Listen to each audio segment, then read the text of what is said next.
இது பார்த்திங்கன்னா இது வந்து இதுவுமே எக்ஸிபிஷனில் தான் வாங்கினேன்.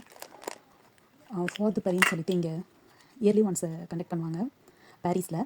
இது வந்து பார்த்திங்கன்னா ஜாது, இது வந்து ஜாத் மெட்டீரியல், செம க்யூட்டாக இருக்குதுல்ல, ஹார்ட்டு. இது ஒரு சில்வர் செயின் கூட போடணும், சில்வர் செயின் கூட போடுறப்ப ரொம்ப சூப்பராக இருக்கும்.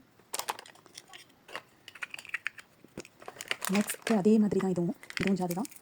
இது கொஞ்சம் நல்லா டார்க்காகவே இருக்குது. இதுவும் ஜாது.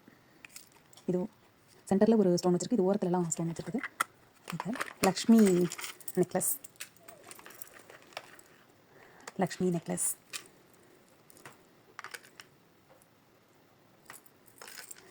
ஓகே, இதில் பார்த்தீங்கன்னா ஸ்டோன் இதெல்லாம் 10 இயர்ஸ் பேக் வாங்கினது. கொஞ்சம் எல்லாமே ஓல்டு மாடலாக இருக்கும். எல்லா செட்லேயும் ஒன்று ஒன்று காட்டுறேன், எல்லாமே ஸ்டெட்டு டைப்பு. அதுக்கப்புறம் இந்த மாதிரி, அதுக்கப்புறம் இந்த மாதிரி, இது ஆல்ரெடி காட்டினது. இதில் ஒரு ஜிம்கா இருக்குது. இது ஒரு ஜிம்கா. ஆக்சுவலாக ஜிம்காவோட இதை நான் காட்டியிருக்கணும். இது ஆனால் 10 இயர்ஸ் பேக் வாங்கினது. இதுவே ஜிம்கா. இது ஜிம்காவோட போட்டுடலாம். நெக்ஸ்ட்டு இந்த மாதிரி ஸ்டெட்டு, இதெல்லாம் கொஞ்சம் ஸ்டெட்டெல்லாம் இந்த பக்கம் இருக்குது. அதுக்கப்புறம் இந்த லைன் ஃபுல்லாக பார்த்தீங்கன்னா ஒயிட் மெட்டல், சிம்பிளாக போடுற மாதிரி அந்த மாதிரி தான் இதில் இருக்குது ஃபுல்லாக. இது உங்களுக்கு நான் அடுத்த வீடியோவில் காட்டுறேன்.